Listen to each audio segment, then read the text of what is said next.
Hey guys, Sarah Tech Tips here, and today we'll be building an $850 computer that is including the price of the monitor, keyboard, and mouse.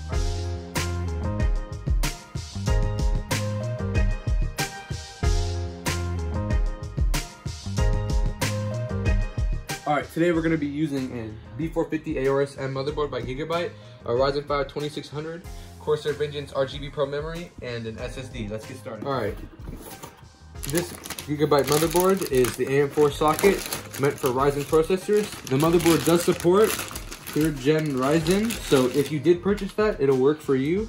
When you are taking out the motherboard, you usually will want to set it on top of the motherboard box to install other components. Now we're going to be using the Ryzen 5 2600 6-core 12-thread processor. Let's get started. Alright, so in the CPU box, we have the AMD warranty on the top, the stock cooling fan right here, the AMD Wraith Stealth put to the side, and here we have the clamshell with the Ryzen 5 2600 CPU and the sticker. Here we have the Ryzen 5 2600 CPU and the Ryzen 5 sticker. See that little gold corner right there? You know, a little gold corner when you take out the CPU, don't touch the bottom of the pins. It's gonna match up right there in the little triangle on the side of your CPU holder in the case. First, you're gonna wanna pull up the hammer. Match the gold corner with the triangle. Set it down. Pull the hammer down. Here we have 4 8GB sticks, a 3200 MHz speed, Corsair Vengeance RGB Pro memory. Let's get started. Alright, let's get to installing these 4 sticks of memory.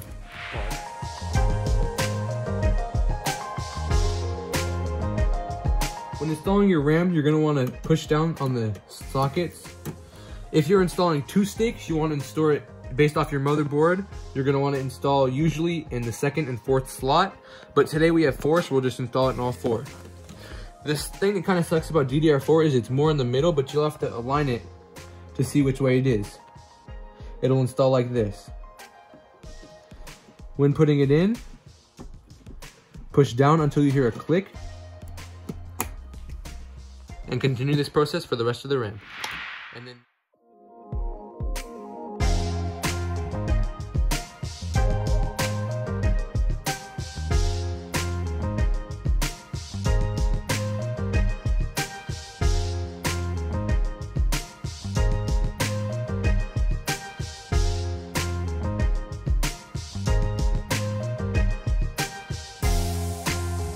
Alright, this is a Corsair MP300 SSD. I have my operating system and a couple of games on it, so we're going to be installing it in this computer. This computer has a heatsink for your M.2, so I'm going to have to get a screwdriver to undo that.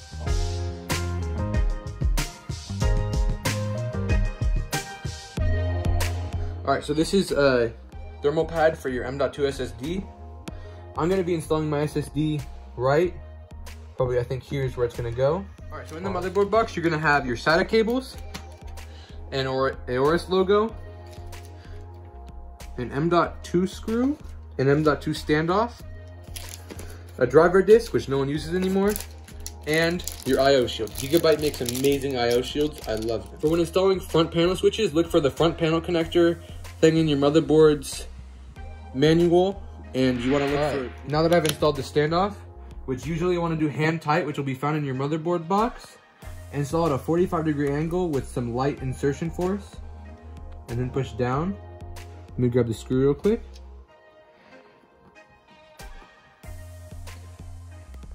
Right. Then you want to peel off the plastic for your thermal pad. Push it down and you're going to screw it down.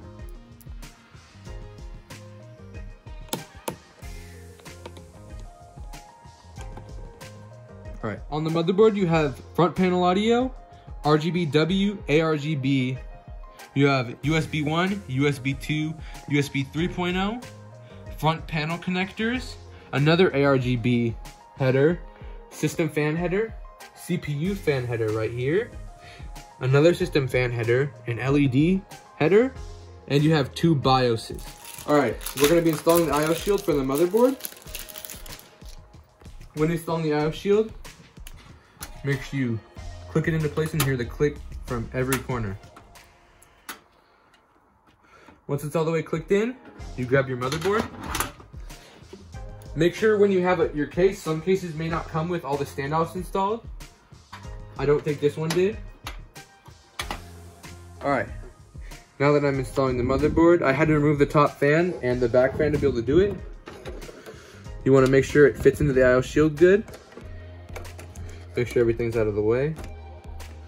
Push in and make sure it aligns with the standoffs. Like so. This one has to push against the I/O shield a lot for some reason. Alright, when installing thermal paste into your CPU, make sure you're installing a pea-sized amount. I'm not sure how much thermal paste I have in here right now, actually. Hopefully it's enough. That should be good. You don't have to spread it around, the cooler should spread it around itself. Alright, when installing the GPU, you gotta make sure your slots relative to the width of the GPU and the PCI lane are open. Mine are the top two for the 2 slots of the graphics card width. Let's get started. When installing your graphics card, you wanna push this down. Get ready to slot in the graphics card into the PCI slot.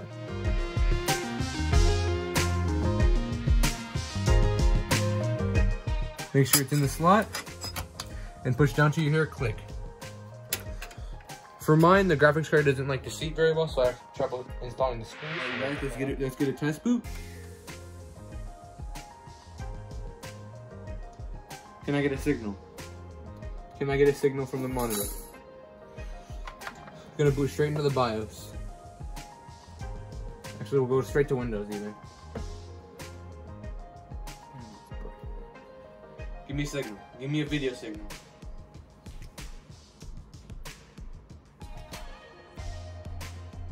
Give me a video signal. Yeah, let's go.